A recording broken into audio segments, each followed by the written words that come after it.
You might be wondering what's going on during this final scene in Death Stranding. So here is my analysis and my explanation to that very uncanny final scene. What we see is Sam Porter taking BB, the bridge baby, to the incinerator to dispose of it.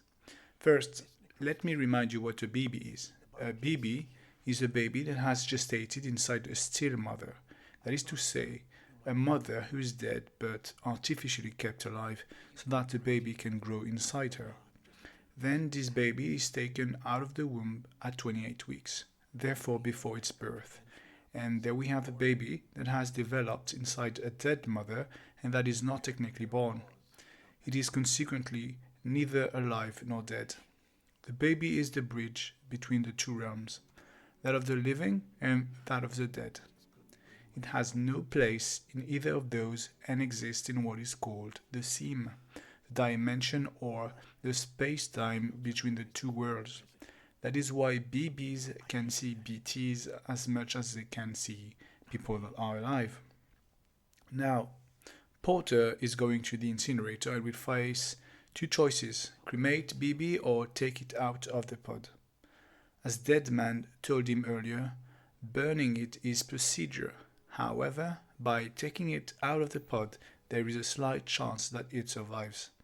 And as we know, Porter does take it off the pod, and whereas BB seems to be dead for good, it comes back to life after a little while. Now, let me explain what happened there. As BB seems to be shifting towards the realm of the dead, we can see that it is creating a BT, an entity whose soul is stranded in the world of the living, and that has not completely gone to the world of the dead. However, BB goes back to life, and there is no BT anymore. His soul returns to his body, and he is alive, well and sound. Question. So how and why did BB survive? There is neither accident nor chance factor here. It is Amelie, who in fact returned BB to the world of the living, just as she did for Sam. And by doing so, she furthers the advance of the inevitable Death Stranding. Because, as mentioned at some point during the final stages of the story, when she returned Sam to the realm of the living, she opened a bridge that would set in motion the chaos that the world of the living would become.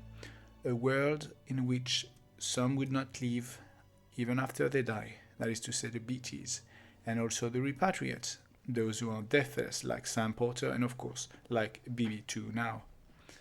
In returning BB or Lou to the world of the living, Amelie made it a repatriate, as she pushed back its soul into its body. So what does that tell us? Well, Amelie, who is an extinction entity, is thoughtfully upsetting the balance between the dead and the living when she decides to return some souls back to their body in the realm of the living.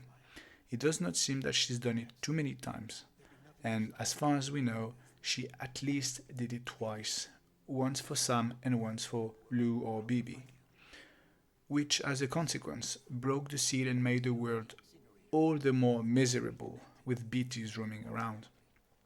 Now, what does that tell us about Deadman?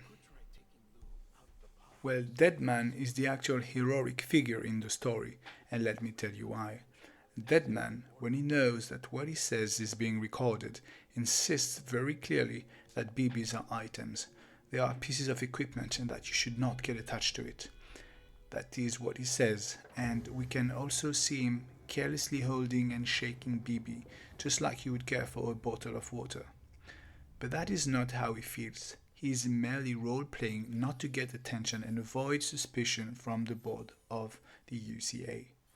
He is in fact very attached to Lou, and we can suppose that he also cares for other BBs, that he has tried to have them saved, and maybe has saved some himself. At the end, he knows that by taking BB out of the pod, there is a 70% chance of catastrophe. That is empiric evidence that it has already been attempted to remove BBs from their pods, even though it is against procedure. And I quote, "They are only things, so why would he even think about saving them if he truly considered them as objects?" Now, Seeing at the end that in the incinerator there are few baby BTs indicates that either, just like what happened to Amelie, I recall, a soul got divided into two parts, one that remained in her body and one that remained on the beach, and the two got to keep on existing distinctively while still actually being the same being. And because BBs are by nature an in-between entity, their soul gets to divide too. One returns to the body or to live a normal life, like Bridget, even though she was not born a BB. The other remains on the beach and creates a BT bound to wander lonely in despair until the final boom. Now, that does not make them repatriate. Only those whose soul has not divided and has fully returned to the body get to become repatriates, like Sam or now Lou, which explains why Bridget dies in the beginning. She was no repatriate. Or, the reason for baby BTs being there is simply that some or maybe a majority of those have died nonetheless.